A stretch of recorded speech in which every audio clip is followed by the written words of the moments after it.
Prof, it's very interesting today, yeah, because yes, we regard you as one of the inspiration for INHART and in halal industry, inshallah, because now you are already technically part of us. Yeah, you'll be with us every month.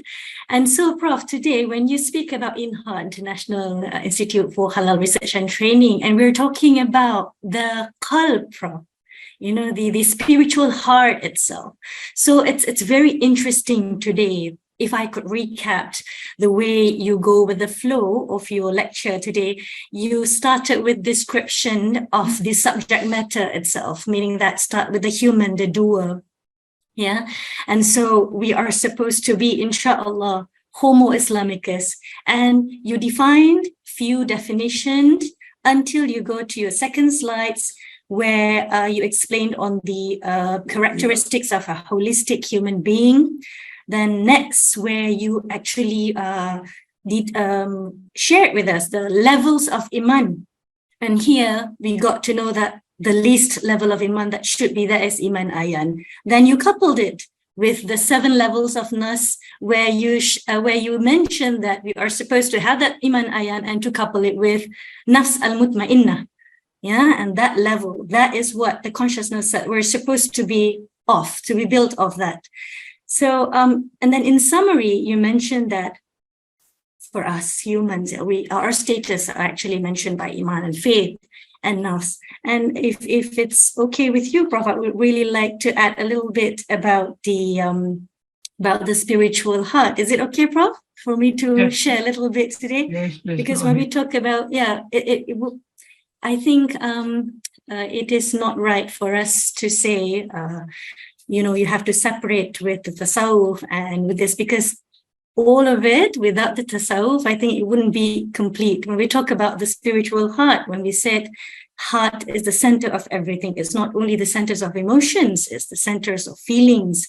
And the heart, the spiritual heart, is also the seat of the faith and all our intentions. And also the problem comes with it because it is vulnerable to diseases, to spiritual diseases like hypocrisy, nifaq, doubt.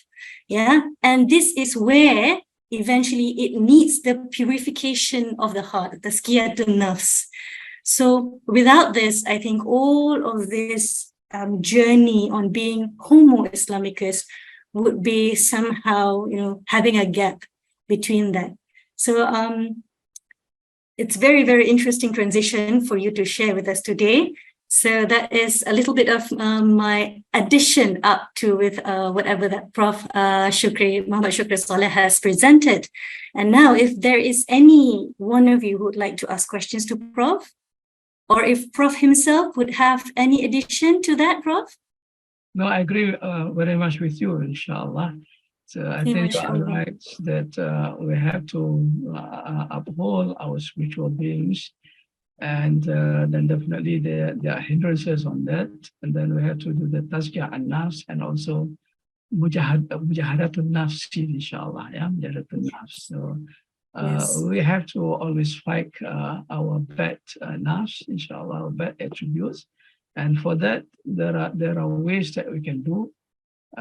Some people go to tariqat, for instance, but it's not compulsory, it is not. But there are talk to do the zikir, the right zikir, the systematic to cleanse, to purify the heart.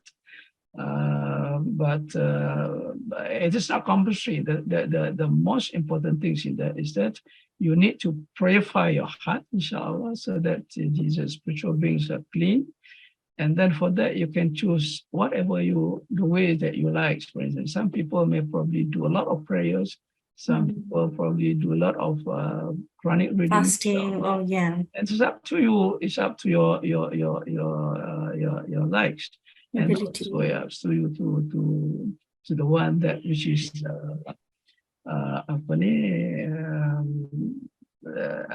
you are able to do.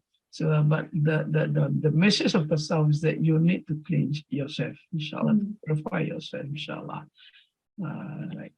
Thank you very much, Prof. That's why in Istaf, I don't know, yeah? Yes. In Istaf, I'm sorry to tell a little bit about Istaf. No problem. Don't apologize for that. Let us share. We are aware of this. We are aware of this, inshallah. And then we try as much as possible to have a programs which can purify our hearts, inshallah. So we have every Tuesday, our Tuesday study sessions. We have tazkirah in the beginnings of each lecture, and every lecturer has to deliver a short tazkirah before they begin their lectures.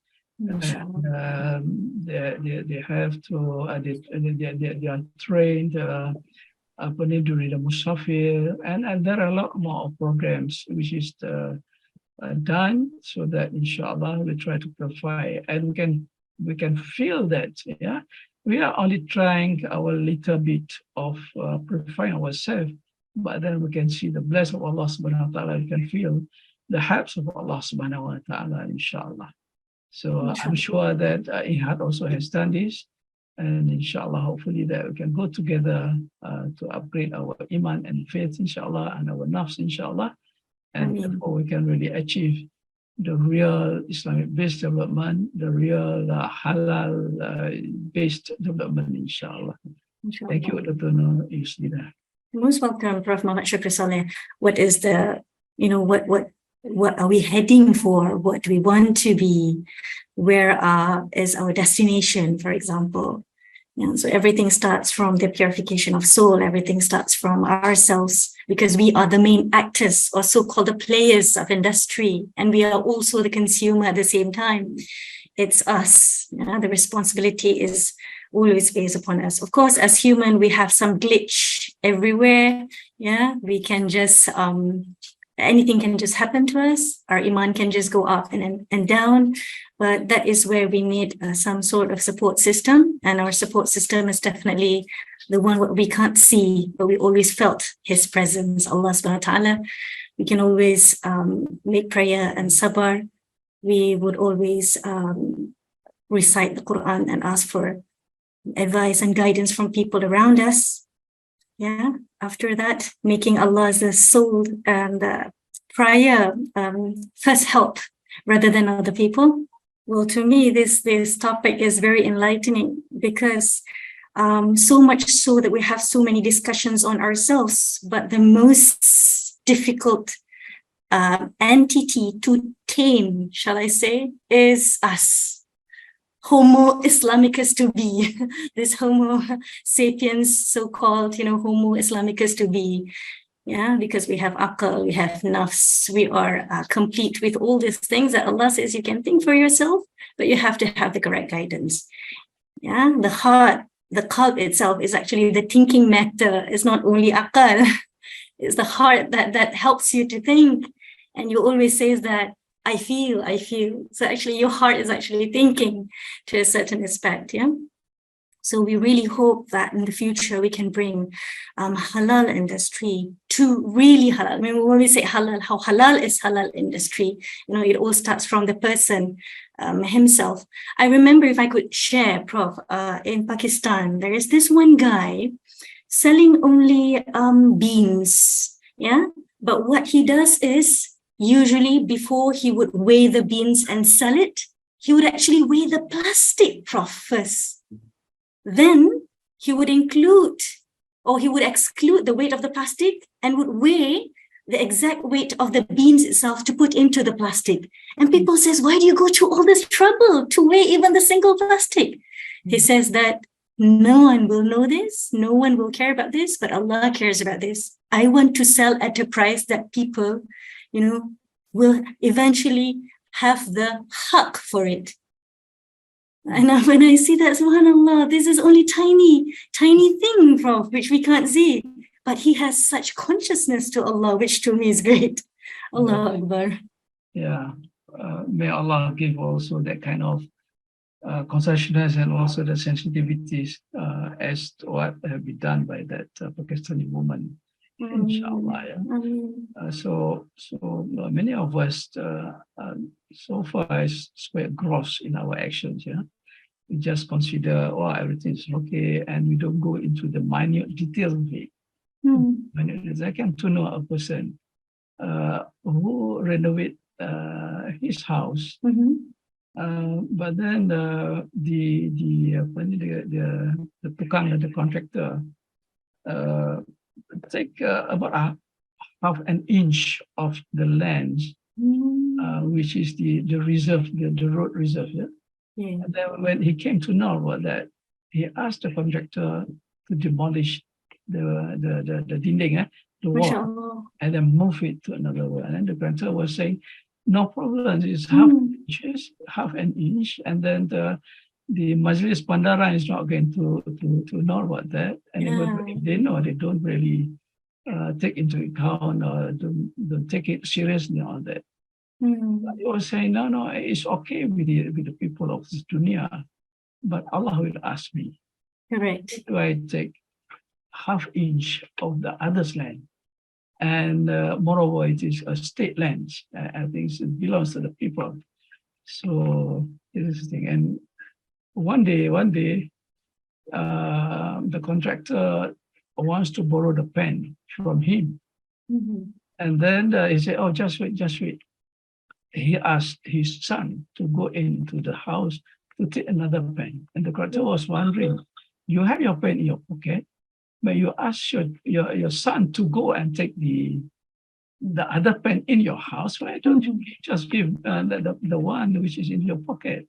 He said, no, this pen belongs to my employer. But the one which is in my house is mine, and we're now dealing with my personal matters, so we need to use that kind of pen. My own pen, mashallah. So it was taught in Islam, for instance, even though in the talks of anything, you need to be very careful. So, for instance, if you were to borrow a pen from a person, what do you say? May I borrow your pen? And then we were taught in Islam that it is not right. Because when you borrow a pen, or you borrow anything, you have to return it in that form, in that quality, in that value. Oh, true. So you have to replace. Yeah. But now you borrowed a pen, but you used the used it, the ink.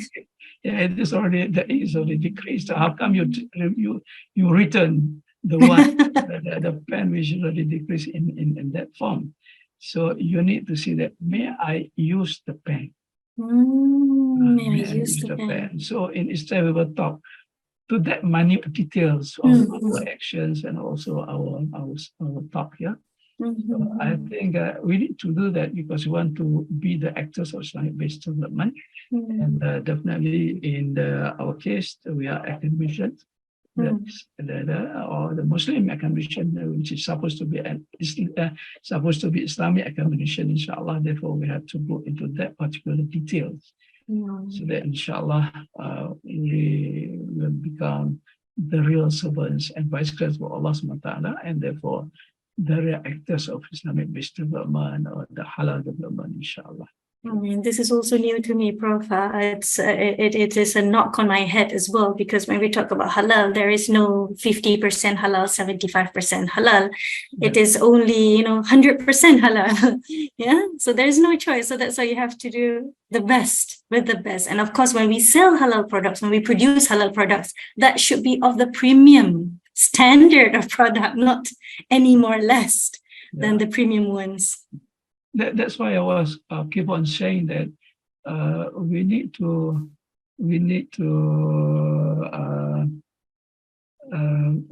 have halal. We need to look halal as a lifestyle.